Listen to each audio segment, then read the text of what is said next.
struggling with weight loss? Prolon's 5-day fasting mimicking diet is a clinically developed nutrition program designed to promote fat loss while protecting lean body mass. Developed at USC's Longevity Institute, it assists the body in entering a fasting-like state that helps reset metabolism and target visceral fat. In just 5 days, Prolon offers a science-backed approach to weight loss without extreme restriction or guesswork. Get 20% off plus a $40 bonus gift when you subscribe at prolonlife.com/now. I get so many headaches every month. It could be chronic migraine, 15 or more headache days a month, each lasting 4 hours or more. Botox, onabotulinum toxin A, prevents headaches in adults with chronic migraine. It's not for those who have 14 or fewer headache days a month. Prescription Botox is injected by your doctor. Effects of Botox may spread hours to weeks after injection, causing serious symptoms. Alert your doctor right away, as difficulty swallowing, speaking, breathing, eye problems, or muscle weakness can be signs of a life-threatening condition. Patients with these conditions before injection are at highest risk. Side effects may include allergic reactions, neck and injection site pain, fatigue, and headache. Allergic reactions can include rash, welts, asthma symptoms, and dizziness. Don't receive Botox if there's a skin infection. Tell your doctor your medical history, muscle or nerve conditions, including ALS, Lou Gehrig's disease, myasthenia gravis, or Lambert-Eaton syndrome, and medications, including botulinum toxins, as these may increase the risk of serious side effects. Why wait? Ask your doctor. Visit BotoxChronicMigraine.com or call 1-800-44-BOTOX to learn more.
Entering a realm between the hidden and forgotten, a slipstream caught between realities, a secret museum of the esoteric, the private library of shadows, all taking place in a world forged from mystery and caught between logic and myth. You are entering ParaReality. Good evening, seekers of the strange and the unexplained, and welcome to another episode of ParaReality Flashback, where I revisit a past episode of the podcast. Tonight I'm continuing with Season 1. Tonight we'll be listening to Episode 8, The Jersey Devil. But before we begin tonight's flashback episode, I'd like to take you all the way back to April the 2nd of 2004. At the time, ParaReality was still in its early years. Social media didn't exist as we know it today, and podcasts weren't even a thing. It was called internet radio back then. Yet one thing hasn't changed in the more than 2 decades since this episode first aired, and that's our fascination with the unexplained. Few creatures have captured the imagination quite like the Jersey Devil. For nearly 3 centuries, stories of a winged beast lurking in the dark forest of southern New Jersey have terrified residents, inspired folklore, and fueled countless investigations. Witnesses have described a creature unlike anything found in nature, a bizarre combination of a horse, bat, bird, and demon. Its legends become so deeply woven into the fabric of the region that even today, sightings continue to be reported. But what exactly is the Jersey Devil? Is it simply a cautionary tale born from colonial superstition?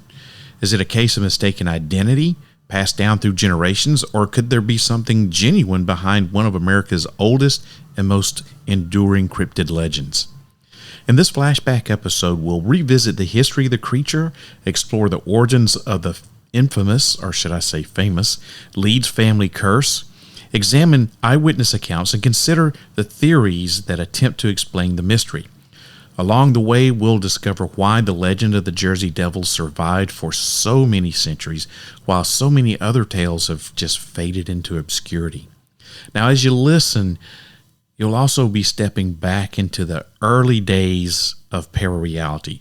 That was a time when the show was still finding its voice and pursuing the same mission that continues today, though, to explore the strange, question the unknown, and follow the evidence wherever it leads. So settle in and keep an open mind and join me as we travel all the way back to April the 2nd, 2004 for a journey into one of America's most famous legends. The Jersey Devil awaits. But before I put you into the time machine, I need to tell you something. I'm headed back into Bigfoot country one more time. This July 25th, you'll find me deep in the heart of the Smoky Mountain Bigfoot Conference in Gatlinburg, Tennessee, surrounded by the mountains, the mystery, and a whole community that knows there's more out there than what we can explain. I'll be there podcasting live for the ParaReality podcast, meeting listeners, connecting with fellow researchers, and most importantly, seeking your paranormal encounters. Have you seen something you can't explain, heard something in the woods that shouldn't be there, or experienced a moment that stayed with you ever since? Well, if you can answer yes to one or more of those questions, I want to hear about it. This is your chance to share your story, whether it's Bigfoot, cryptids, UFOs, or anything that defies explanation. I'll be there set up at my booth with Easy E. He's going to be joining me this time around, and he and I will be there conducting interviews throughout the convention, capturing real accounts from real people just like you, the kind of stories that keep the mystery alive. So if you're going to be in Gatlinburg, Tennessee, attending the Smoky Mountain Bigfoot Conference, come find me and Eric. Find our booth. Step up to the mic. Tell us your story, and let's explore the unknown together. Because out there in the shadows of the Smokies, the truth is still waiting to be told. And even if you don't have a story, just stop by and say hi. I'm going to be selling my merch. I've got some t-shirts. I've got some books and some other stuff. I'd love to see you. I'd love to just say hello, even if you don't have a story. Come find us. We're not going to be that hard to find. And if you got a story, Eric and I would love to hear it from you. And now that I've told you all that, I hope that you'll take the time to listen to at least part of this flashback episode, because, still finding my voice. It wasn't all that great, right? Didn't have the equipment that I've got today. I didn't have the timing that I've got. There's a lot of things that still needed to fall into place. But without further ado, with no further delay, I'm putting you in the time machine, sending you all the way back to April 2nd, 2004, where you'll be listening to what was then called ParaReality Radio, Season 1, Episode 8, The Jersey Devil. Have no fear, Chosen Foods is here to defend your favorite foods from the forces of seedy oils and sketchy ingredients. With cooking oils, salad dressings, and mayo, all powered by the good fats from 100% pure avocado oil and simple, delicious ingredients. Chosen Foods. There's the part of me that everyone sees. I'm Howie Mandel, the comedian. Apparently, I know what funny is. Funny bought me a house, but I also know what isn't funny. OCD. I've lived with OCD my entire life, and people throw the term around like it's no big deal. But OCD is severe, often debilitating. It's a mental health condition that involves unrelented, unwanted thoughts that can make you question your character, your beliefs, even your safety. General therapy can help with some things, but for OCD, it can actually make things worse. That's why I want to tell you about NoCD. NoCD is the world's largest treatment provider for OCD and is covered by insurance for over 155 million Americans. Their licensed therapists specialize in ERP, the most effective treatment for OCD. If you think you might be struggling with OCD, go to nocd.com to book a free 15-minute call. They are here to help. ParaReality is a proud member of the Evergreen Podcast Network. For more information or to check out other shows on the network, please visit evergreenpodcast.com.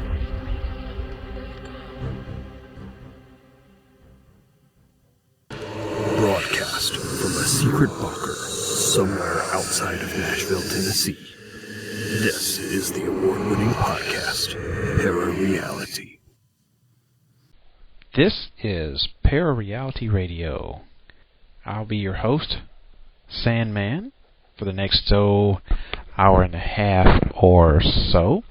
It's 10 o'clock p.m. Central Standard Time on Friday, April 2nd, 2004.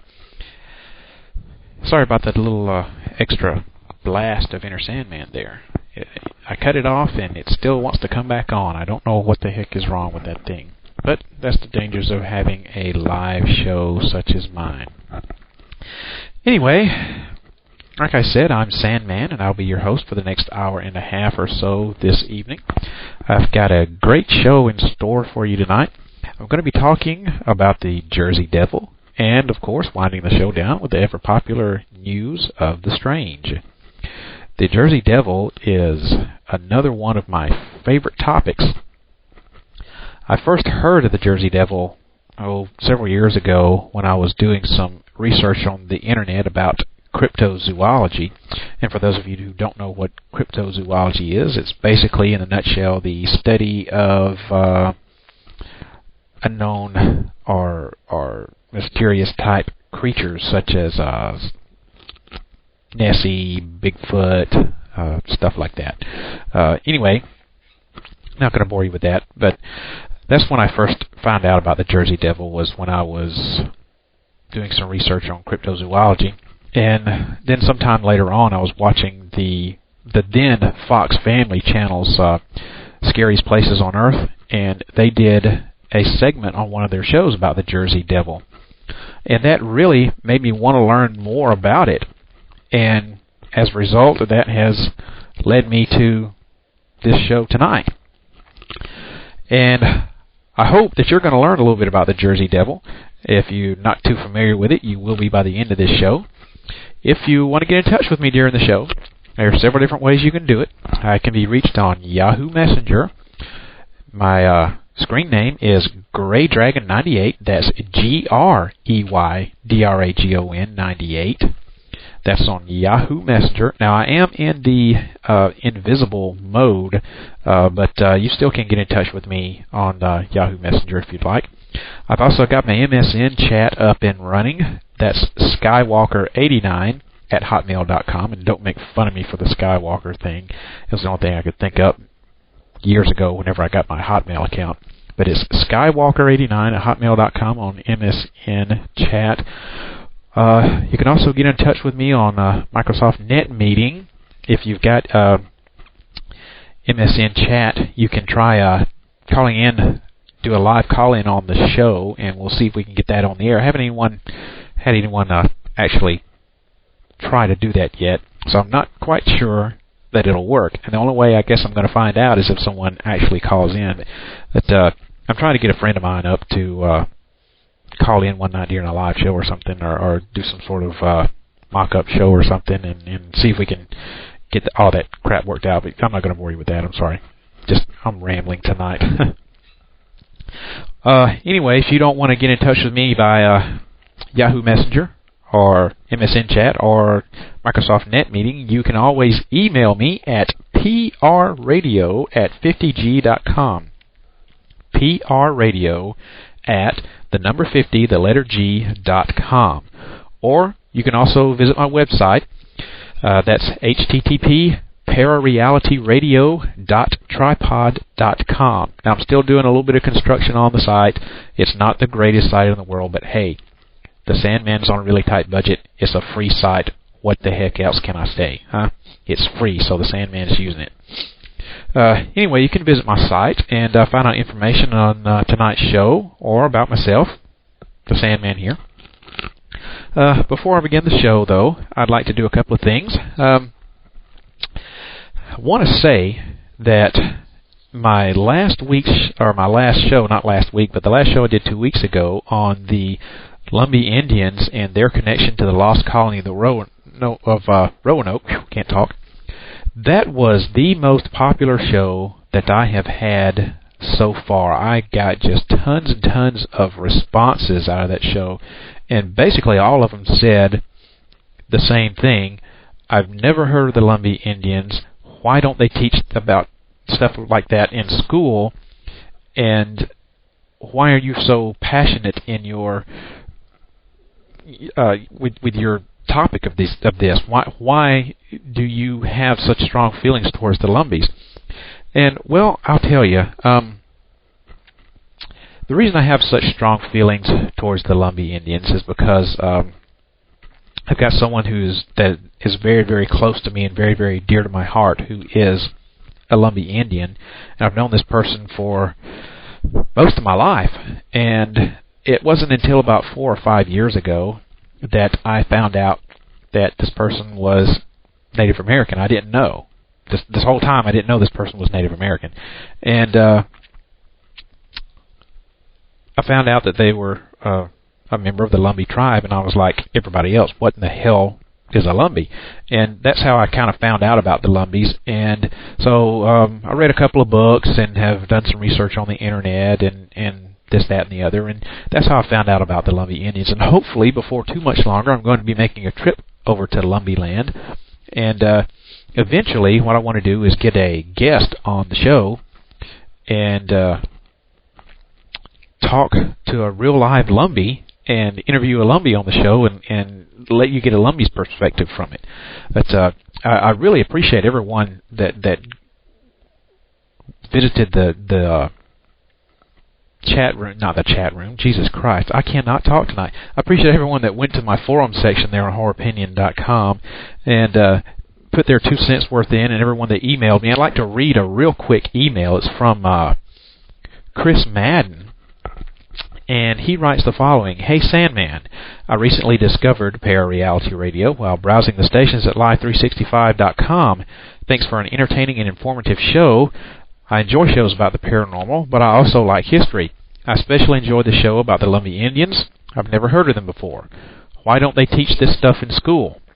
I'm looking forward to hearing about your Mississippi ghost investigation. Now that's he's trying to catch up, and those of you who have been faithful listeners of the show, you know my Mississippi ghost investigation was a bust, thanks to the lady whose house I was going to investigate. And then he goes on to say, do you plan to do any shows about Bigfoot? Another thing that I really like about your show is that you hate stupidity as much as I do. I'm constantly amazed but no longer surprised at the incredible ignorance of the common person. It seems like people would have to be doing this intentionally. It seems like this level of stupidity couldn't be accidental. Then he concludes with, okay, I'll get off my soapbox now. I just wanted to let you know that I enjoy your show and plan on continuing listening. Chris from Louisville, Kentucky. Well, Chris, I really appreciate the email there. You're right. They don't teach about the Lumbees in school, and I don't know why. But I'm not going to get on my soapbox and everything about the Lumbees and everything tonight. But if you don't know how to spell a Lumbee, it's Lumbee, 2 E's on the N. Look it up on the internet if you guys want some more info, or shoot me an email and ask me for some info, and I can tell you just about anything you'd like to know about the Lumbees. So, before I begin the show, I got to mention, of course, the official sponsor of ParaReality Radio, Vlad's Vault. Vlad's Vault can be found on the World Wide Web at www.vladsvault.com. Vlad's Vault's a horror movie review site. You can read reviews of just about any kind of horror movie out there. We've got a lot of reviews on that site, or if you want to post your own as a guest, they do allow guest reviewers to post a review of whatever movie it is that they'd like. Horror, of course, is the main theme there. They've also got some links to other horror-related sites, and they've got biographies and filmographies of some of your favorite horror actors, along with a nice collection of horror-related wallpaper for you to download. You can also visit the forum section and just state your opinion on whatever you want to state your opinion on. You can state it on movies. Horror, of course, is the main thing there, but they've got other sections there in the forum. And, of course, the Sandman and ParaReality Radio has a forum right there on the forum section of vladsvault.com, and that would be Horroropinion, HORROPINION.com. PINION.com. Easiest way to find us is go to vladsvault.com and click on the forum section. It takes you right there to it. And then halfway down the page, there's the ParaReality Radio link, and you can post whatever you want to in the forums there. And also, please visit my link and let me know what you think about the show and everything. If you happen to visit vladsvault.com, tell them that the Sandman sent you, and tell them what a great site they've got over there. I really appreciate Vlad and Igor sponsoring the show. Keep up the good work, guys. All right. You know what? I don't know if I gave my Microsoft NetMeeting IP address. Let me give that to you before we begin the show. It's 192.168.0.2. That's 192.168.0.2. You can try pinging me on that, or just if you got MSN chat, just type in Skywalker89 at Hotmail, and then try and open up the MSN NetMeeting thing. Anyway, enough about that crap. Let's talk about the Jersey Devil, because that's what we're here to talk about tonight. He's more commonly known as the Jersey Devil of the Pine Barrens. Now, the Pine Barrens are a dark, beautiful area of land which really seem to belong in some sort of fictitious fairy tale out of some Eastern European story.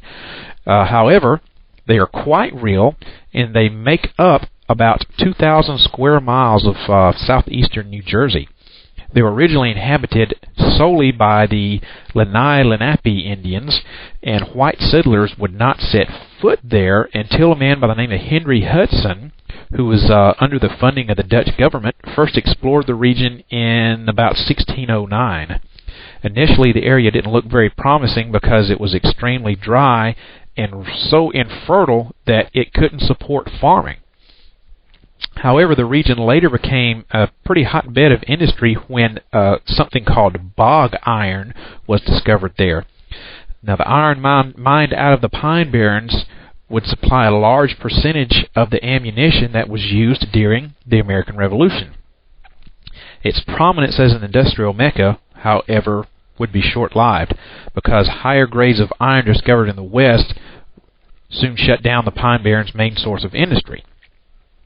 But, thank God, they don't call it the Pine Barrens for nothing, because the area's great oaks, cedars, and of course the pine trees became the natural resources relied upon, this time for the wood industry. The trees, of course, supported the wood cutting, glass making, paper milling professions. This new economic foray didn't prove profitable for very long. When the wood industry collapsed, the Pine Barrens was pretty much thrown into poverty. Now, man's interference notwithstanding, the area maintained its wildlife population quite well. There's a lot of animals that happen to call the Pine Barrens their home. An example would be foxes, deer, bear, all kind of birds, and quite possibly a creature known as the Jersey Devil. Now, interestingly enough, the Jersey Devil is not the only legend which originates from the Pine Barrens. There's also two other legends that make their home there. The first is the White Stag, which is a ghostly apparition which appears to help people at the moment of some sort of disaster. For example, there was a story about an out-of-control stagecoach that was crashing into a river, and the stag was once supposed to have detoured this stagecoach from crashing into the river, supposedly. The other legend is of a guy by the name of James Still, also known as the Black Doctor. Still was a black man whose goal in life was to become a doctor. Now, this was in the 19th century, so of course you can imagine that the color of his skin made this pretty much an impossibility. So what he did was he retreated into the Pine Barrens to study medicine from textbooks and learn herbal remedies from the local Indians. He then helped people in need who had ventured into the Barrens, and before his death he had become pretty much a local hero to those people around him. But now, all of these legends that are out there, the legend that stands out the most and is the most famous would happen to be the Jersey Devil. The Jersey Devil, the supposed mythical creature of the New Jersey Pinelands, has haunted New Jersey and the surrounding areas for over 260 years. This entity has been seen by over 2,000 witnesses over this period of time. It's terrorized towns and has caused factories and schools to close down, yet many people believe that the Jersey Devil is nothing more than a legend, a mythical beast that originated from the folklore of the New Jersey Pine Barrens. Now, there are others that disagree with this point of view. In tonight's program, I hope that I will convince you that there is a real possibility that the Jersey Devil exists. I am going to show that there is evidence to support the existence of an animal or some sort of supernatural being known as the Jersey Devil. Now, the evidence consists of stories of the Jersey Devil's origin, the sightings of the Jersey Devil, and finally, the theories on it. Those are the three things that I'm going to focus on as my evidence. There are many different versions of the birth of the Jersey Devil. One of the most popular legends says that a Mrs. Shrouds of Leeds Point, New Jersey, made a wish that if she ever had another child, she wanted it to be a devil. Her next child was born misshapen and deformed, so she sheltered it in her house so all the curious townfolk couldn't see him. But one stormy night, the child started flapping its arms turned into wings, and it flew out the chimney and was never seen by the family again. A Mrs. Bowen of Leeds Point said the Jersey Devil was born in the Shrouds' house at Leeds Point. Another story that also places the birth of the Jersey Devil at Leeds Point said that a young girl fell in love with a British soldier during the Revolutionary War. So, of course, the people of Leeds Point thought she was a traitor. They cursed her, and she got pregnant by this soldier, and when she gave birth, she had a devil because she had been cursed. Some of the people believe the birth of the devil was punishment for the mistreatment of a minister by the Leeds family. Another story placed the birth in a town called Estelville, New Jersey. A Mrs. Leeds of Estelville found out she was pregnant with her 13th child, apparently got a little pissed off because she was pregnant, and so she shouted out, "I hope it's a devil." And apparently she got her wish because the child was born with horns, a tail, wings, and a horse-like head. The creature escaped out of the house, or was kicked out, one of the two. Regardless, it kept coming back to Mrs. Leeds every day, making a visit. And she would stand at the door every time it came back, and she would tell it to leave. And after a while, it apparently got the hint and never returned. Now, Burlington, New Jersey, also claims to be the birthplace of the Jersey Devil. In 1735, a Mother Leeds was in labor. It was a stormy night, and apparently, for some odd reason, she had a bunch of her friends gathered all around her, I guess to help her out or witness the birth or whatever. But she was supposedly a witch, and the child's father was supposed to be the devil himself. Now, it could have been the coven friends that were gathered around her. I don't know. Anyway, she gave birth to the child. It was born normal, but then afterwards it changed form from a normal baby to a creature with hooves, a horse's head, bat wings, and a forked tail, kind of similar to the other description. After it changed, it beat up everyone present, and it flew up the chimney. It circled around the villages and headed towards the pines and disappeared. And in 1740, a minister exorcised the devil, but it only lasted for a little over 100 years or so. Actually, it wasn't seen again until 1890, so it lasted for 150 years. So that's a pretty good exorcism. Apparently not good enough because it only lasted 150 years. Now, there are also many other versions of the legend of the devil. Some of them say that it was the 6th, the 8th, the 10th, the 12th, or the 13th child. Some say that it was born normal, and some say it was born deformed. Some of the legends say that the mother confined it to the cellar of the house or the attic of the house. The list goes on and on. Now, although there are lots of discrepancies in all of these stories, there are three pieces of evidence that tie all of the legends of the Jersey Devil's origin together. The first thing that ties these together is the name Leeds. Whether the mother's name was Leeds or whether the birthplace was Leeds Point, all of the stories include the name Leeds. A man by the name of Alfred Heston, who is the Atlantic County historian, he believes that the devil could be a Leeds or a Shrouds baby. He discovered that a man by the name of Daniel Leeds had opened land in Great Egg Harbor, New Jersey in 1699. His family lived in Leeds Point. He also discovered that a dude by the name of Samuel Shrouds Sr. came to Little Egg Harbor in New Jersey in 1735, and he lived right across the river from the house of Mother Leeds. Another fact that ties in the Burlington story with the other stories is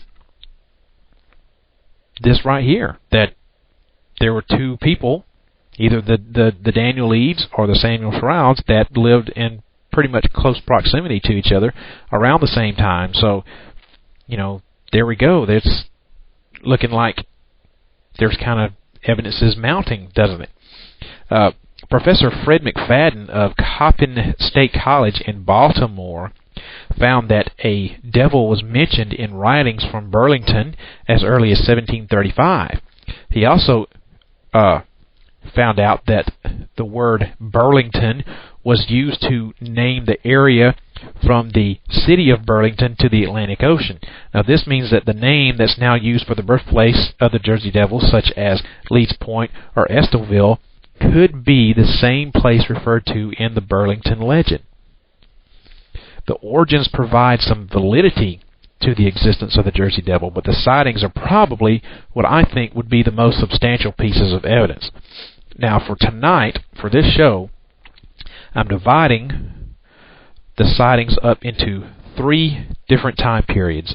And most of the sightings, if you look up anything on the Jersey Devil, most of the sightings will be kind of in this particular category that I'm talking about right here. These 3 time periods are pre-1909, then we have January 16th through the 23rd of 1909, and then the third category is everything after 1909. This episode is brought to you by Google Health. Stop chasing someone else's definition of health. What matters is what's healthy for you. Google Health offers a new kind of coach built with Gemini for effortless tracking, sleep insights, and holistic coaching tailored to you. Visit googlestore.com to learn more and start a new relationship with your health. Requires Google account, Google Health app, internet, and Google Health premium subscription. Features subject to change. Availability and results vary. Not intended for medical purposes. Works independently of Gemini apps. Check responses for accuracy. Everyone knows that unexplainable it factor, that smile that lights up a room, that wow. Well, it doesn't happen by itself. There's chemistry behind the charisma. Colgate Optic White Pro Series toothpaste removes 15 years of deep-set stains when you brush twice daily for 2 weeks. How? The clinically proven formula is powered by Colgate's hydrogen peroxide complex. It works at the molecular level to gently dissolve stains deep within the enamel where your brush can't reach. It's proof that daily routine can be remarkable. That's the science of wow. Colgate Optic White. Hey guys, I'd love to hear from you. Do you have a story, a question, or a topic you'd like me to cover? Well, you can reach me directly by email at sandman@parareality.com, or for a more personal touch, call the Secret Bunker at 615-492-4364 and leave a message. Just know that by calling, you're giving me permission to feature your voice on the podcast. That number to call once again is 615-492-4364. You want to stay up to date with all things ParaReality? You can follow me on all the major social platforms. I'm at sandman.parareality on Facebook, and you can find me on X, Instagram, Blue Sky, and TikTok by searching for @ParaRealRadio. You can also subscribe to my YouTube channel, ParaReality 1. That's ParaReality with the number 1 behind it. And don't forget to visit my website, ParaReality.com. It's where you'll find an archive of all past episodes for free, along with the latest paranormal news from all around the world under the Para News section, and that's updated almost daily. Your support means everything, whether you choose to grab some gear from my store or simply leave me a positive review.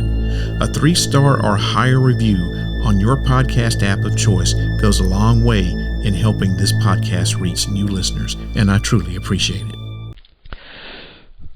From the pre-1909 era, you're not going to have a lot of documented records of sightings that are still going to be in existence. The ones that are do actually confirm that there could be a Jersey Devil. In the early 19th century, a man named Stephen Decatur, who was a commodore, a naval hero, he was testing cannonballs on the firing range when he saw some kind of strange creature flying across the sky over the range.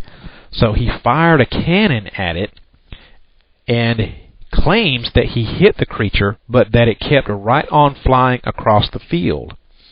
Joseph Bonaparte, former king of Spain and brother of the famous Napoleon Bonaparte, claimed to have seen the Jersey Devil in Bordentown, New Jersey, sometime between 1816 and 1839 while he was hunting there. In 1840 through 1841, there was many sheep and a lot of chickens that were killed by a creature who, reports say, had a piercing scream and had left strange tracks behind. Also, in the years from 1859 to 1894, the Jersey Devil was seen many times and reportedly carried off anything that moved in the towns of Haddonfield, Bridgeton, Smithville, Long Branch, Brigantine, and, of course, the ever-popular Leeds Point. Mr. W.F. Mayer of New York noticed while he was in the Pine Barrens that most of the locals wouldn't go out of their homes after dark. The devil was also sighted by a man named George Sarossi, who was a prominent businessman who lived at the New York-New Jersey border. This was the last reported sighting before the turn of the century. Now, in 1903, Mr. Charles Skinner, who was an author of a book of American myths and legends, he claimed that the legend of the devil had pretty much run its course, and that New Century was here, and that New Jersey would not hear anything else out of the devil at all. After he made this prediction, the devil didn't make an appearance for 6 years. That is, right up until the week of January 16th through the 23rd of 1909. During this week, the Jersey Devil left his tracks and evidence all over South New Jersey and even in Philadelphia. He was seen by probably about 1,000 people, and this, to date, has been his largest appearance ever. It all started early on the morning of January 16th, 1909. Mr. Thack Cozzens of Woodbury, New Jersey, saw this flying creature with glowing eyes flying down the street. And then in Bristol, Pennsylvania, John McCowan heard and saw the same strange creature on the banks of a canal. A patrolman named James Sackville saw the creature, shot at it, and it flew away screaming. Another guy who was a postmaster of Bristol, Pennsylvania, this guy was named Mr. E.W. Minister, he also saw this bird-like creature, had a horse's head, emitting a piercing scream. When daylight came, the residents of Bristol found hoof prints all over the place in the snow.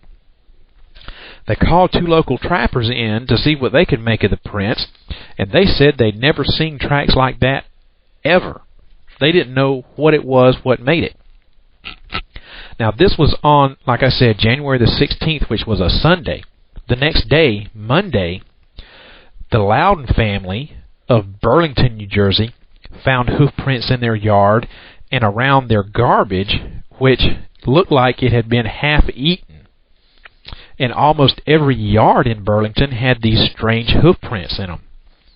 The tracks went up trees, and it looked like they went from roof to roof. They disappeared in the middle of the road, stopped in the middle of open fields, like they just disappeared, or maybe whatever was making them all of a sudden just took flight and flew off. The same tracks were also found in Columbus, Heading, Kenora, and Rancosis. They organized a hunt to try and follow the tracks, but the dogs that they had wouldn't follow the trail at all. Now, on the 19th, the Jersey Devil made his longest appearance of the week. It started at 2:30 a.m., and a Mr. and Mrs. Nelson Evans of Gloucester were awakened at 2:30 a.m. by strange noises outside of their house. They got up, looked out the window, and there was the Jersey Devil in their yard. Now, they watched him from their window for approximately 10 minutes, and Mr. Evans described the creature like this. This was what he said, quote, "It was about 3.5 feet high, with a head like a collie dog and a face like a horse. It had a long neck, wings about 2 feet long, and its back legs were like those of a crane, and it had horse's hooves. It walked on its back legs and held up 2 short front legs with paws on them. It didn't use the front legs at all while we were watching. My wife and I were scared, I'll tell you, but I managed to open the window and say, 'Shoo,' and it turned around, barked at me, and flew away." End quote. Tuesday afternoon, there were 2 hunters who decided they were going to track the devil, so they tried to follow its tracks, tracked it for about 20 miles, and this was in Gloucester. The trail jumped over 5-foot-high fences, crawled, it appears like it went under spaces that were as little as 8 inches. The tracks were found in more parts of South Jersey on this day, and also a group of people in Camden, this is in New Jersey, also saw the devil flying around. It landed. They all were looking at it astonished. What did it do? It barked at them, I guess like a dog, and then it took off into the air and flew off. The next day, a police officer in Burlington and a reverend by the name of John Purcell of Pemberton saw the Jersey Devil once again. Reverend Purcell said that he'd never seen anything like it before. Posses were formed in the towns of Haddonville, and they started following the tracks. The tracks ended abruptly, like the creature all of a sudden disappeared or took off. In Collinswood, New Jersey, another posse was formed. They were tracking the devil, and they saw it, and they watched it fly off toward Moorestown. And then somewhere around near Moorestown, a guy by the name of John Smith, John Smith, he saw the devil at the Mount Carmel Cemetery. Another guy saw the devil right after Mr. Smith. His name was George Snyder. Their descriptions, even though they weren't anywhere near each other, their descriptions were identical. In Riverside, New Jersey, hoof prints were found on rooftops and also around a dead puppy. Then on Thursday, the Jersey Devil was seen by the Black Hawk Social Club. He was also seen by a trolley that was loaded full of people in Clementon. It was circling above the trolley. The witness's description there matched the others of the other 2 guys from the day before. Exactly the same. In Trenton, one of their councilmen heard something that sounded like wings flapping, and then he found the devil hoof prints outside of his door. The same kind of prints were also found at the arsenal in Trenton. As the day wore on, the trolleys in Trenton and in New Brunswick, New Jersey, they armed their drivers just in case the devil came back and decided to attack the trolley. People started filling churches, praying, livestock all of a sudden started missing, and I'm talking about not cows, I'm talking about small stuff like chickens.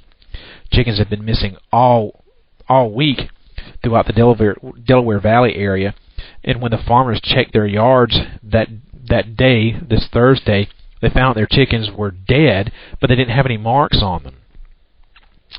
In West Collingswood, the fire department saw the Jersey Devil.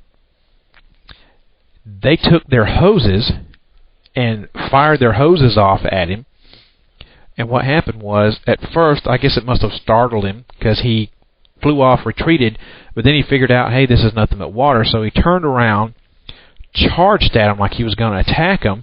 They're squirting their water on him. He's charging at him, but for some reason at the last minute, he turned and flew off. They didn't see him again. The fire department didn't see him again, that is. Now, later on that night, we're still talking about Thursday, there's a lady in Camden who heard a big old commotion in her yard. Did you like that Southern country hick term, big old? She heard a commotion in her yard, so she opens up her door, and there's the Jersey Devil standing there, and it's got her dog in its grip. So she grabs up a broom and starts bashing the Jersey Devil, trying to get it to let go of her dog, which she managed to successfully do. He dropped the dog and flew off. At this point, she started screaming bloody murder. Neighbors heard her. They come over, call the cops. 2 police officers get there, and by the time the cops got there, there were probably over 100 people there at the house, according to the reports.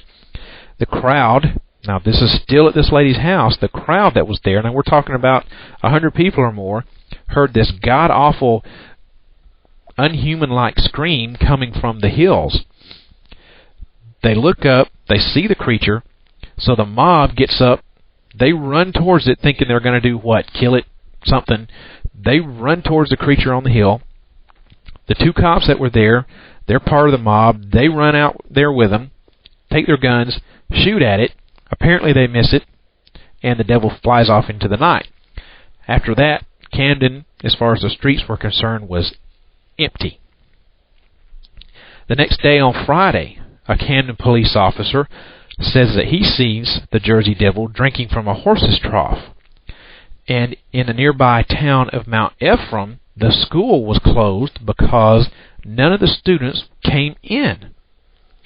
Factories and mills in Gloucester and in Hainesport also closed because none of the employees would come to work. Many New Jersey residents wouldn't even leave their houses even in the daylight. Another police officer in the city of Blackwood drew a sketch of the creature that he saw, and his sketch coincided with the descriptions from earlier in the week. Another guy by the name of Jacob Henderson saw the devil in Salem, and he described it as having wings and a tail. Pretty much the same thing that we've been talking about all show as far as the description. And as far as the devil sighting goes, he was only seen once more in 1909, and that was in February. Now, since 1909, the Jersey Devil has continued to be sighted by people all over the state. The number of sightings that have been reported to the authorities and to the press has dwindled over the years, needless to say. This probably is going to be attributed to the fact that people don't want to be branded as crazy people. Now, even though the reported number of sightings has dropped, there's still a considerable amount of sightings in this post-1909 era. For example, in 1927, a cab driver on his way to Salem got a flat tire, pulled off to the side of the road to fix it. Now, while he was doing this, he heard something land on the top of his car, a big thud. He looks up, sees the Jersey Devil standing there, upright, said it was covered with hair, and it started shaking his car pretty violently. Of course, needless to say, dude got scared, and he ran off. Shit, I would have too. Left everything there, just ran off. Another guy by the name of Philip Smith, who was known around town as an honest man who did not drink, says that he saw the Jersey Devil walking down the street in 1953. The characteristic screams of the Jersey Devil, this inhuman type scream, have been heard in the woods near Woodstown, New Jersey, and this started in 1936. And also, sometime in 1961, there were two couples who were parked in a car, I guess doing their makeout thing. Necking, I guess is what they would call it back then. That was before my time, anyway. They were parked in a car in the Pine Barrens. They heard some sort of loud screeching noise, this inhuman cry outside, and suddenly the roof of their car got smashed in. Needless to say, they got scared. They hauled ass, but apparently wanted to come back later and find out what was going on, so they did. They returned a little bit later on. Again, they heard the loud screeching, the inhuman type squeals, and they looked up and saw the Jersey Devil flying along the trees, and it was taking out huge chinks of bark as it flew around. Now, there have been other sightings since 1909, such as in Gibbonsboro in 1951. The people there saw the devil over a reported two-day period. In 1966, there was a farm that was raided, and 31 ducks, 3 geese, 4 cats, and 2 dogs were killed. One of the dogs was a large German Shepherd, and it had its throat completely ripped out. In 1981, there was another young couple who spotted the devil at Addison Lake in Atlantic County. In 1987, in Vinland, there was another fairly large German Shepherd who was found torn apart, literally, and it looked like his body had been gnawed up. And not only that, but the body of the dog was found about 25 feet or so from the chain that he had been hooked to. And all around the body were strange tracks that nobody could identify. The sightings and the tracks are probably the most substantial evidence that exists about the Jersey Devil. Many of the theories on the devil are based upon nothing more than just that evidence alone. Now, some theories can be proven invalid, but others seem to provide support for the Jersey Devil's existence. One theory is that the Jersey Devil is a bird. There are people who think that it could be an invasion, so to speak, of scrowfoot ducks. Now, I'd never heard of a scrowfoot duck. I should have looked up information about it, but, me being the super genius that I am, I didn't. So I wish I could tell you what a scrowfoot duck is, but people who don't subscribe to the scrowfoot duck theory, they say that the scrowfoot duck is too small to be mistaken for the devil. Other people believe that the devil is really a sandhill crane. Now, the sandhill crane used to live in southern New Jersey until it was driven out by the advancement of man. Now, the sandhill crane weighs about 12 pounds. It's somewhere about 4 feet high, between 3 and 4 feet, 4 feet at the tallest, and it has a wingspan of up to 80 inches. Now, it'll avoid human contact, but if it's confronted, it will fight you. Now, it has a loud, whooping type scream that can be heard over great distances. Now, this could account for the screams that are heard by lots of the witnesses. The crane also eats things like potatoes and corn, and this could account for raids on crops that have been blamed on the Jersey Devil. However, this theory doesn't explain the killing of the livestock and the killing of cats and dogs. It also doesn't explain why people describe the devil as having a horse's head, bat wings, and a tail. All of these things the crane does not have. A Professor Brawhop said that the tracks were made by some prehistoric animal, possibly from the Jurassic period. Yeah, right. He believes that the Jersey Devil, or whatever this creature is, survived all of these hundreds of millions of years in an underground cavern. An expert from the Smithsonian Institute. Let me try and say that again. An expert from the Smithsonian Institute also had a theory about ancient creatures surviving underground, and he claimed that the Jersey Devil was probably a pterodactyl.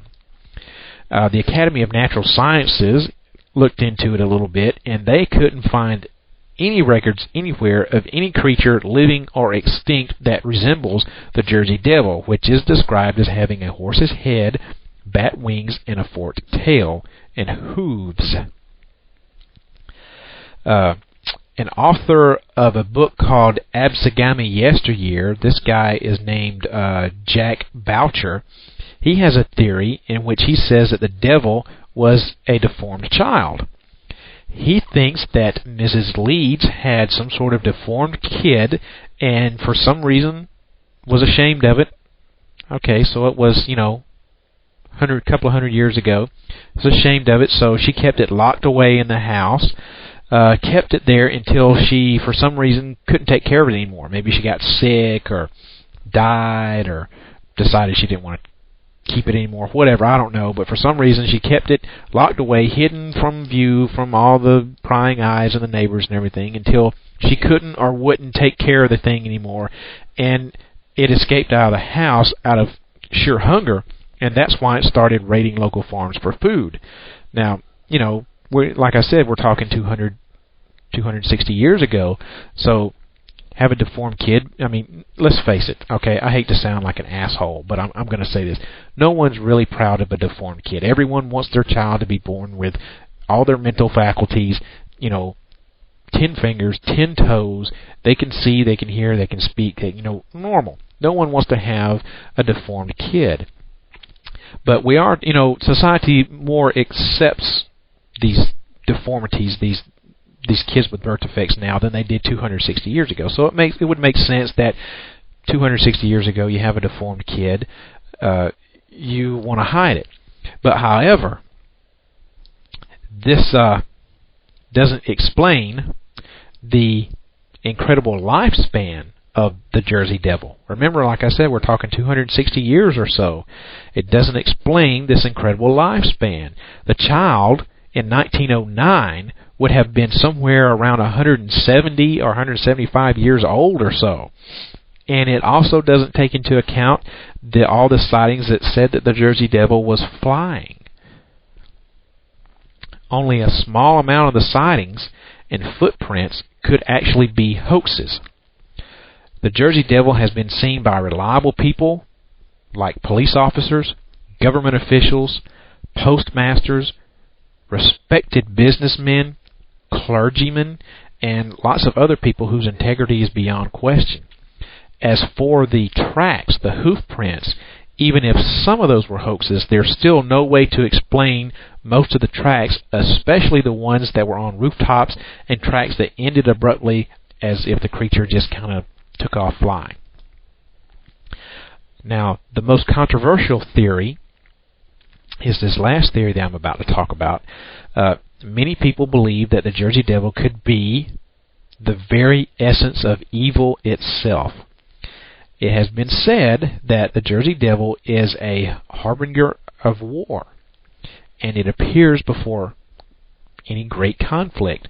For example, the Jersey Devil was sighted before the start of the Civil War. It was also seen right before the start of the Spanish-American War and World War I. In 1939, before the start of World War II, the people of Mount Holly were awakened by what sounded like the noises of hooves on their rooftops. The Jersey Devil was also seen on December 7th, 1941, and for those of you who are familiar with that date, that was Pearl Harbor, the attack on Pearl Harbor. It was seen on December 7th, 1941, right before Pearl Harbor was bombed. It was also seen right before the Vietnam War. Now, in my research, I haven't found anything that said that the Jersey Devil was seen before the outbreak of either one of the Gulf Wars or before the September 11, 2001 attacks on the World Trade Center. Haven't found anything out about that, but it would be interesting if I could. That is a very interesting theory. No way to, of course, prove it just yet, but it's a very, very interesting theory. Would love to, if you know anything, if you run across anything about that, let me know. Shoot me an email or something. The Jersey Devil's habit of being this forerunner to wars could be because of his origins. Maybe he's a demon. In 1730, it was rumored that Ben Franklin reported this story about there being a witchcraft trial in the city of Mount Holly. Now remember, I just mentioned that Mount Holly was where the Jersey Devil was supposedly seen and heard right before the outbreak of World War II. Supposedly, Ben Franklin reported on a story that there's a witchcraft trial somewhere near Mount Holly, and one of the legend of his origins said that remember that Mother Leeds was a witch, and that the father of the baby was supposed to be the devil, the Satan himself. So the Jersey Devil's birth could have been the result of that type of union, or it could have been some sort of witch's curse or something. Who knows? Other facts that support the supernatural theory are the reports of the supposed death of the Jersey Devil. Remember back when I first started the show, I talked to you about Commodore Decatur, the guy who was testing the cannon on the field, and he saw the devil and fired the cannonball at it. Well, he claimed that he hit it, and it kept on flying. He claimed that the cannonball passed right through it, and that the devil was unaffected. In 1909, now remember, had this big sighting in 1909. There was a guy who was a track walker on the electric railroad. He saw the devil, the Jersey Devil, fly into some wires above the tracks. There was an explosion, and as a result of him flying into the wires, they exploded, and it melted the track, the guy said, in both directions, 20 feet in each direction. But there was nobody that was ever found, and later on the Jersey Devil was seen in perfect health. In 1957, the Department of Conservation found a strange corpse in a burned-out area of the Pine Barrens. It was a partial skeleton, and it had feathers on it that was stuck around it, and it also had the hind legs of some as yet unidentified creature. Once again, it was thought to be the corpse of the Jersey Devil. The devil was thought to be dead, but it reappeared. Right, people of Jersey thought that this time the death was real, but it reappeared again. Each time he's reported dead, he comes back. So it seems that the devil could be possibly immortal, which a supernatural being, as you well know, could be. Another thing that supports this theory is the incredible distances that the Jersey Devil could fly in a short period of time. I don't know of any animal that can travel as fast as the Jersey Devil did back in 1909 when he had his most famous sightings. When he was sighted all over South New Jersey, Philadelphia, and New York, throughout this 1 week period. Now, none of these theories can give a definite answer to what the Jersey Devil is, but the sightings prove that there is something out there. Whether the Jersey Devil is a bird or a demon is still left up to speculation. The people of New Jersey have definitely seen something out there lurking in the Pine Barrens, but we just got to figure out, is it real and what it is. If you want to know more about the Jersey Devil, I think the best place to find out this information is called Loot's Jersey Devil page, and Loot is spelled L-E-U-T. This is on the World Wide Web. It is owned and operated by Laura K. Looter. Loot, of course, is her nickname. She's the owner of this page.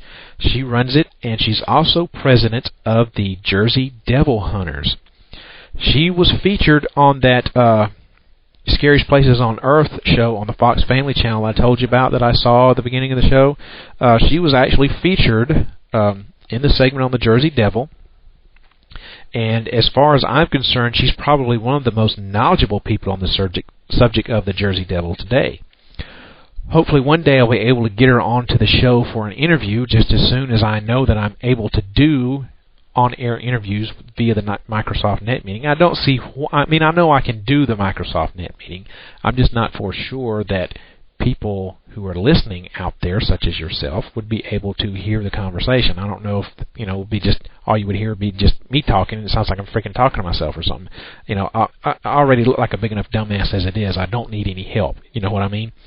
So as soon as I can make sure that my Microsoft Net Meeting will work for calling interviews, I will definitely do my best to get her onto the show. I would love to have her on the show. I think it would be great. So if you want to know more about the Jersey Devil, go to Luke's Jersey Devil page, the Jersey Devil Hunters. They can be found on the World Wide Web at the following address. Get out your pen and paper. Here we go. http://users.adelphia.net/ little curly sign looter. When I say looter, I don't know what the hell that thing is, but if you look on your keyboard by the number 1 on the left, you see the little squiggly line, not the little slash thing looking line, but the little squiggly line. You got to put that in there before you put looter. I don't know what the hell that thing is called. I can't find anyone who knows what the hell that thing is. But anyway, that's the address. Users.adelphia, and Adelphia is spelled ADELPHIA. Users.adelphia.net / little squiggly line looter, LEUTER. I know, like I said, I'm a big dumbass. I can't help it. They've got tons of information on the Jersey Devil. They got stories of their hunts. They do go on devil hunts. They got stories of their hunts. They got information on how you too can become a member of the Jersey Devil Hunters. They got lots more stuff. They got all kinds of stories and everything about the devil. They've also got an email address, which is devilhunters with an S, devilhunters@hotmail.com. And you can also write them snail mail if you want to write them. And that address is The Devil Hunters, P.O. Box 5172, Old Bridge, New Jersey, 08857. And I'll repeat that for you just in case you didn't get it that first time. The address is The Devil Hunters, P.O. Box 5172, Old Bridge, 2 words, New Jersey, 08857. Of course, the easiest way would be to email them at devilhunters@hotmail.com or go to the web page. I'm not even going to try and give that web page again. Okay, what the hell? Users.adelphia.net / little squiggly line looter. There you go. That's the that's the website. I think Lute is probably the foremost authority on that I know of anyway on the Jersey Devil. So she'd be able to answer any questions that you've got, or you can always contact me, the Sandman, and I can find out some information for you as well, because I got a little bit of knowledge on the devil, and of course it also give me a good chance to do a follow-up show. So of course I'm all about doing follow-up shows on stuff. So get in touch with me if you want to. prradio@50g.com. Number 50, letter G.com. Tomorrow morning is knocking. Stock your fridge now. How about a creamy mocha frappuccino drink? Or a sweet vanilla? Smooth caramel, maybe? Or a white chocolate mocha? Whichever you choose, delicious coffee awaits. Find Starbucks Frappuccino drinks wherever you buy your groceries. Ryan Reynolds here from Mint Mobile with a message for everyone paying big wireless way too much. Please, for the love of everything good in this world, stop.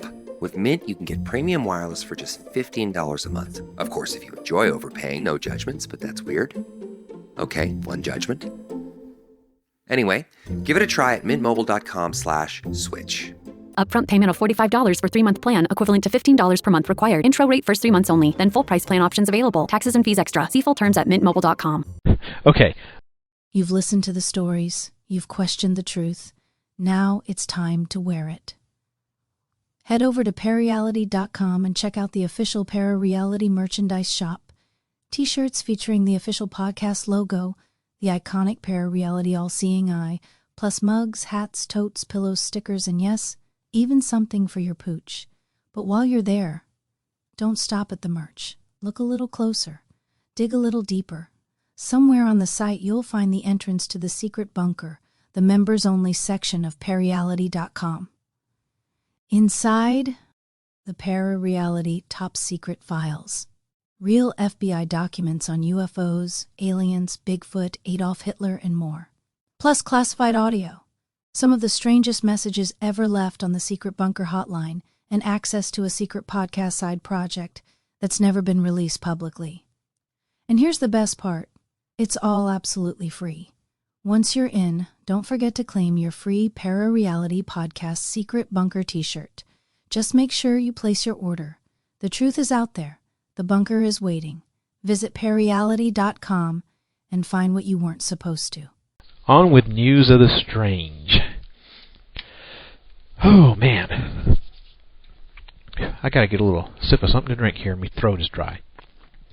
Here we go. Okay, on with news of the strange.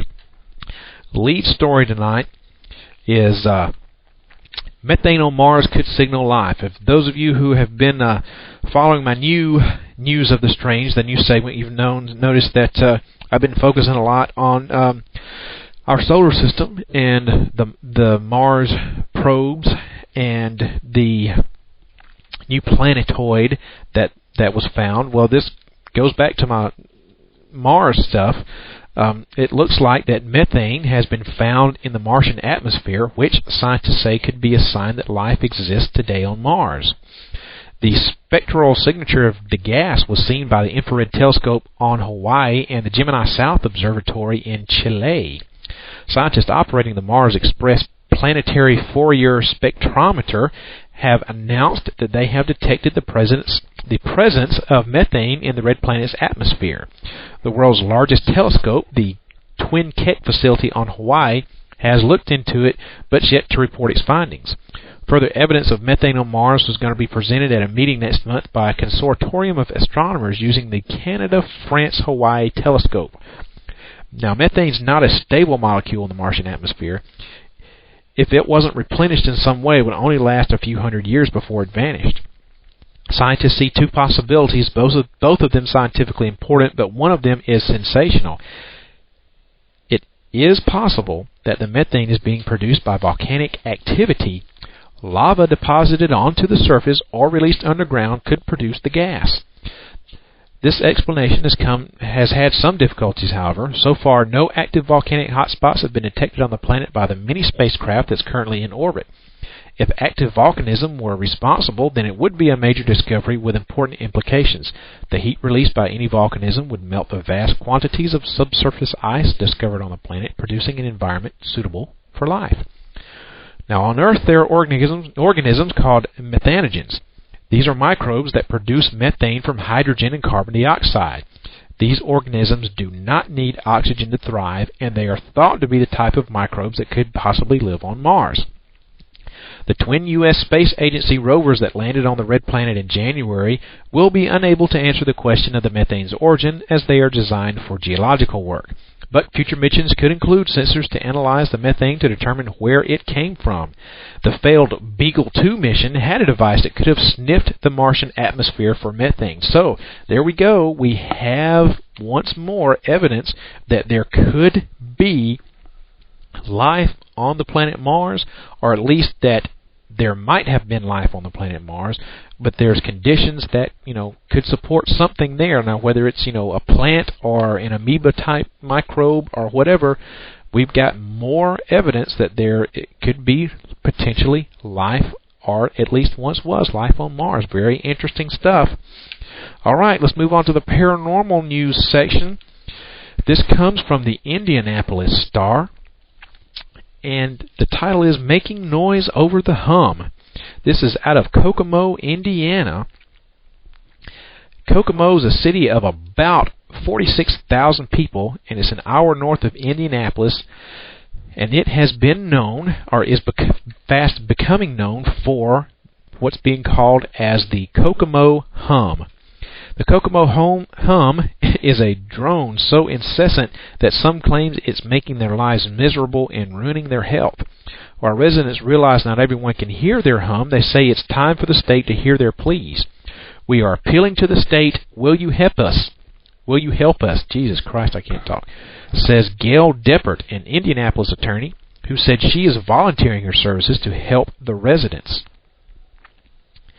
We need to bring in scientists knowledgeable in various fields to try and grapple with this situation. We're asking the state to come in with an open mind.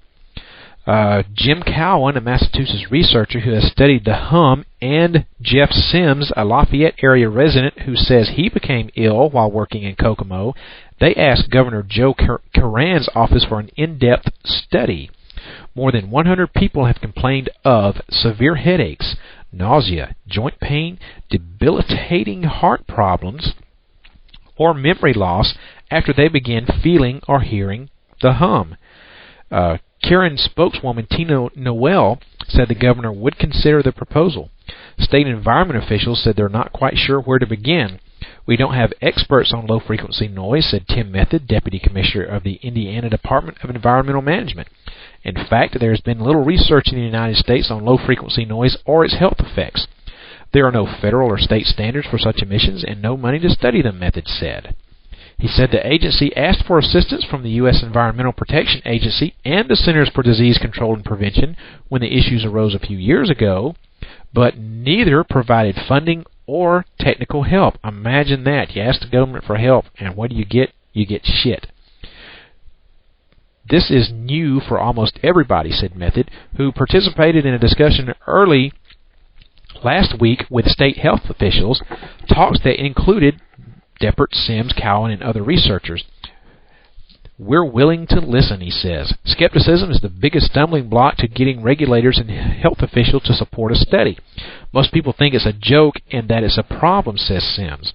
Sims himself was diagnosed by researchers in Portugal with the vibroacoustic disease.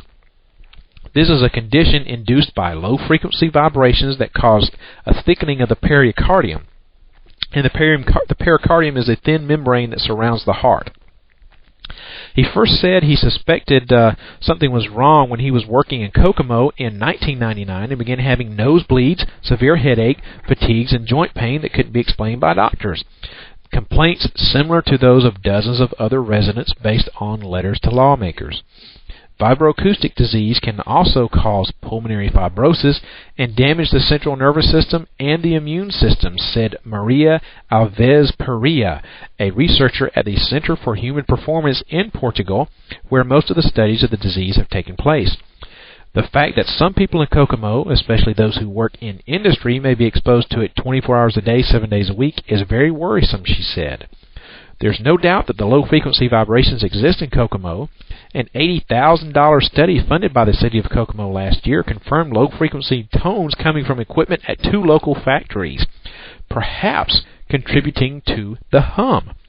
Although Haynes International, a manufacturer of metal alloys, and Daimler Chrysler's casting plant have agreed to try to muffle the sounds, researchers say the mystery of the Kokomo hum is far from solved. The hum also could be caused or worsened by radio and electromagnetic frequencies from cell phone towers and other as-yet undiscovered sources, said Cowan, the Massachusetts acoustical engineer who conducted the study. Next month, Cowan will retest in Kokomo and determine if the low-frequency tones around Hayes and Daimler Chrysler have abated. I personally think electromagnetic fields have more to do with the hum, but we don't know that till we check it out. That's the big mystery. Kokomo City Attorney Ken Ferry said the officials know the city's study didn't provide all the answers. It's not unusual in industry to have machines that create noises, but I don't think that's the whole story, he said. That's why there's no time to waste, said Deppert, the Indianapolis attorney. My sense is that technology has advanced more quickly than our understanding of the health implications of that technology, she said. I hope that the state could be a significant contributor to the body of information and maybe help all of us catch up with the learning curve. I have actually heard of the Kokomo hum. My theory on that is that I do think it has something to do with electromagnetic fields. I'm going to try to follow this story and do a follow-up on it for you. Stories like this are all paranormal stories are always so hard to follow up on because they make some big sensational thing like this and then they disappear and you never hear from them again. And it's like trying to find the proverbial needle in the haystack. I mean, you get part of the story, and then you want to do something, you want to follow it up and watch and see what's happening, but nobody else ever reports on this shit again, so how are you supposed to follow up on it? But anyway, I'm going to keep checking back at the Indianapolis Star website, and maybe, just maybe, I can get some follow-up stories on the Kokomo hum. Whew. All right, moving right along with news of the strange. Here we get with the dumb criminals. You know, every week I got to have either a frivolous lawsuit or a dumb criminal. This week I've got a dumb criminal. Listen to this. The headline is Practical Joke Lands Pennsylvania Man in Jail. A sick practical joke ended with a Pennsylvania man laughing himself all the way back to prison. Jeffrey Barber apparently thought it would be a regular laugh riot to scare his wife by pretending he had been shot. Listen to this super genius. After firing his .22 caliber rifle in the house, the 44-year-old proceeded to smear himself with tomato sauce and lay on the floor. When the missus called 911 to come to her husband's aid, the police found he was very much alive and violating the terms of his parole by owning several guns. Barber pled guilty to illegal ownership of the firearms, and get this now, listen to this, he had to face the mandatory sentence of, dramatic drum roll, 15 years to life. What a fucking super genius. Oh, what a dumb ass. He was on parole, knowing whatever he did, it didn't say. But I mean, who cares? He was on parole, so he was a convicted criminal for something. Knowing that he's not supposed to have firearms as part of his parole, what does he do? He has a house freaking full of them, and then decides to pretend to shoot himself, I guess. I mean, there was nobody else in the house, so he had to have been the one to have shot himself. Now, this super fucking genius did not happen to stop and think that, hey, if I do this, maybe my wife will think that it's real and call 911. I mean, you know, that in itself, making a false call into 911, is a crime. It's probably, I think it's a misdemeanor, but a crime is a crime nonetheless. So she's guilty of making a false 911 call, although technically it would fall back on him because she thought that he was actually shot. But this super fucking genius, Mr. fucking, I'm so fucking intelligent, I'm Einstein here, decided he's going to play a practical joke on his wife and pretend to be shot. Now, I really don't know who the bigger dumbass here is. Him for doing this because he was on parole and had a house full of guns, or her because she doesn't know the freaking difference between tomato sauce and blood. I mean, okay, look, the Sandman's in the medical profession. I've seen a lot of blood in my life, lots of it. And, I've eaten a lot of tomato sauce.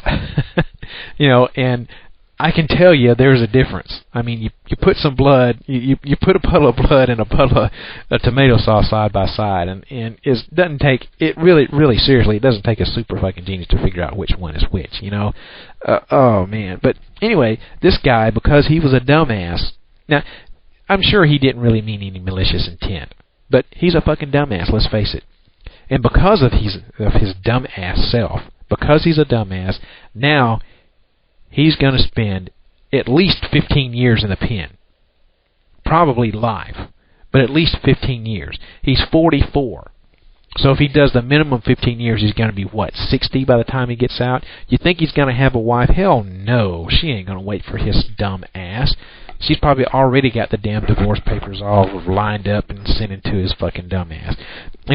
Really, it's probably a good thing that he's behind bars, because someone that fucking dumb doesn't need to be roaming the streets. Mr. Jerry fucking Barber, you're where you belong as far as I'm concerned. Winding down news of the strange. This one kills me. What in the hell was he thinking? That's the category I'm filing this under. What in the hell is he thinking? This is so bizarre. I don't know if you've heard this. This has been, at least this spent one day all over the news over here in Nastyville, Tennessee. The headline on this one is, Top Doc backs picking your nose and eating it. Picking your nose and eating it is one of the best ways to stay healthy, according to a top Austrian doctor. Innsbruck-based lung specialist Professor Dr. Frederick Bischinger said people who pick their noses with their fingers were healthy, happier, and probably better in tune with their bodies. He says society should adopt a new approach to nose picking and encourage children to take it up. Dr. Bischinger said, with the finger, you can get to places you just can't reach with a handkerchief, keeping your nose far cleaner. And eating the dried remains of what you pull out is a great way of strengthening the body's immune system. Medically, it makes great sense and is a perfectly natural thing to do. In terms of the immune system, the nose is a filter in which a great deal of bacteria are collected.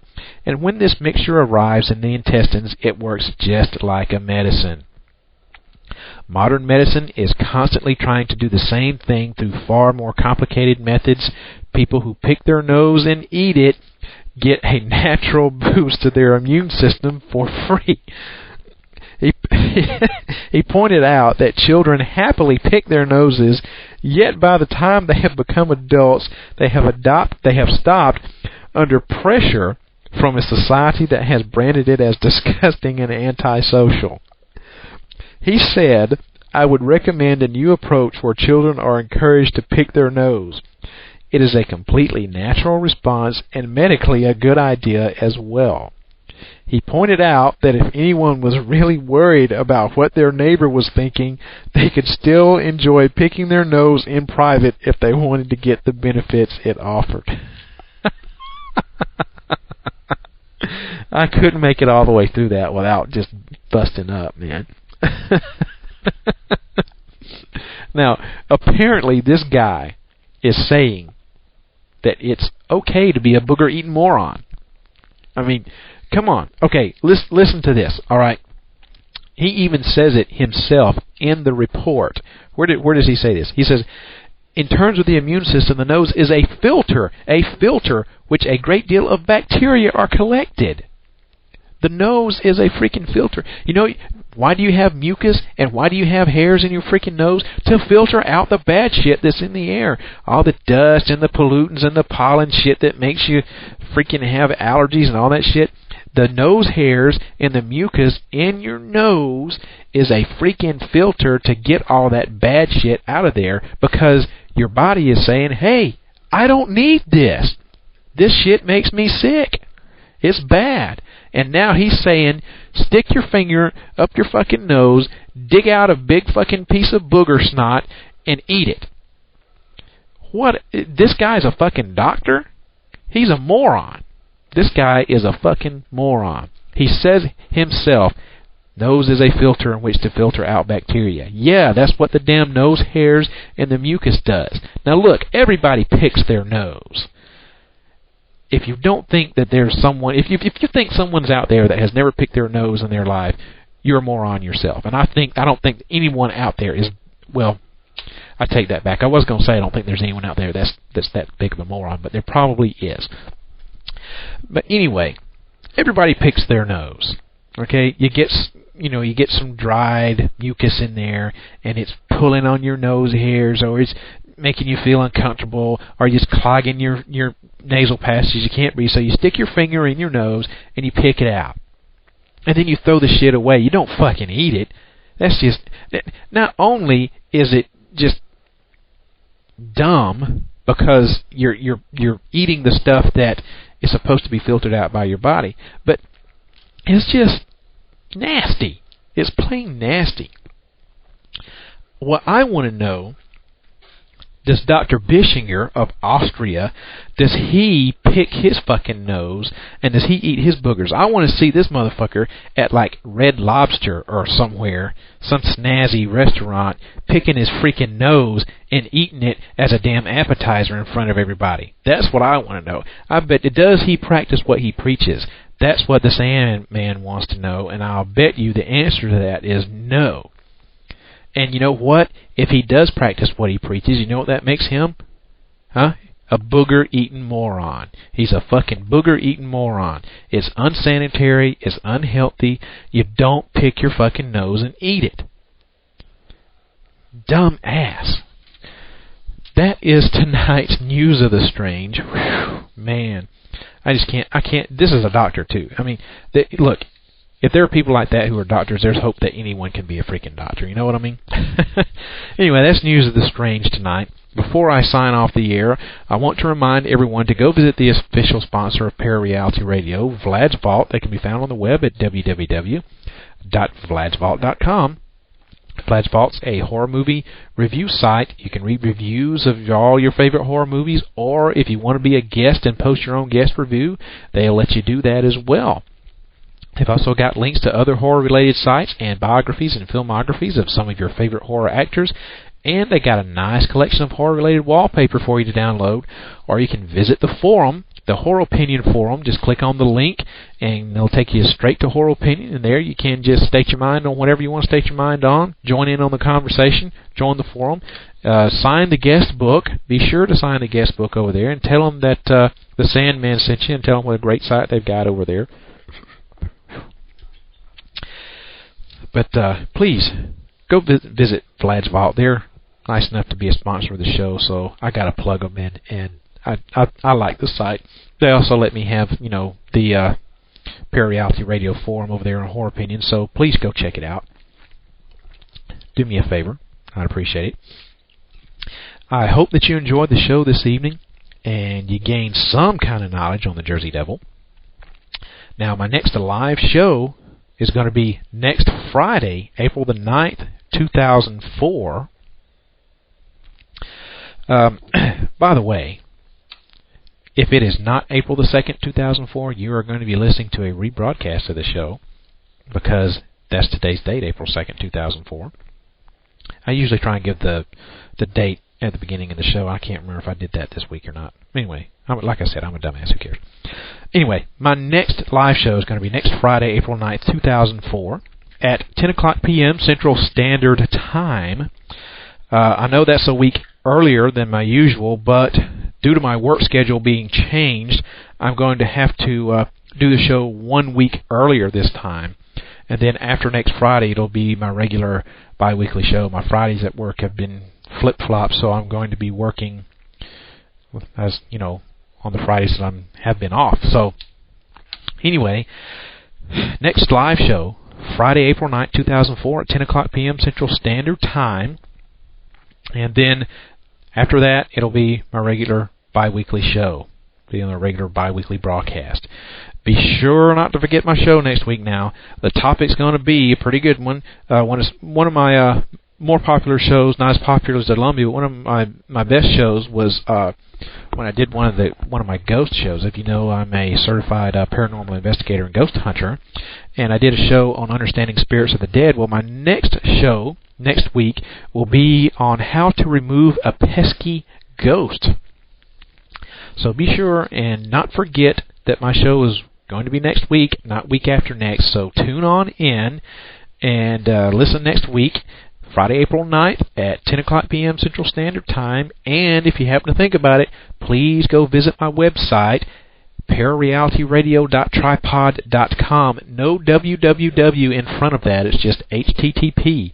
It's HTTP ParaRealityRadio.tripod.com. Or please drop me an email at prradio@50g.com. That's prradio at number50g.com. Let me know what you think about the show. I would appreciate it. Well, I hope that you enjoyed tonight's ParaReality Flashback. The next episode of ParaReality is going to drop next Friday at 8 o'clock p.m. Central Time, right in time for the 250th anniversary of the founding of the United States of America. So make sure you tune in, and find out what the topic's going to be. Hope that this podcast opens up your mind to new ways of thinking, expands your consciousness, and produces a change in the way you see the world. If you wish to change, you must lift the veil of ignorance that has been cast over your eyes. Only then will you see the true power of the universe. Hope you have a wonderful evening, and I'll see you again next week. Good night, everybody. If you wish to change, you must first lift the veil of ignorance that has been cast over your eyes. Only then will you see the true power of the universe.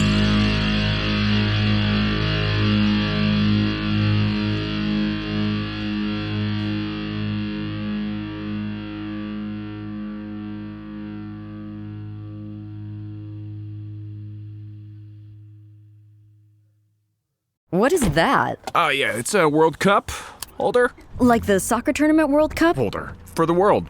Fits every car, holds every cup. It has a Carvana logo? Yeah, Carvana made it. They buy and sell cars, so they made a car cup holder. So, got any good cups lately? I used to, I just couldn't figure out where in the world to put them. The World Cup holder, brought to you by Carvana, proud sponsors of the World Cup holder. Sign up today to win yours at cup-holder2026.com. Not authorized or endorsed by FIFA. Not a real product. For parity and fair use purposes only.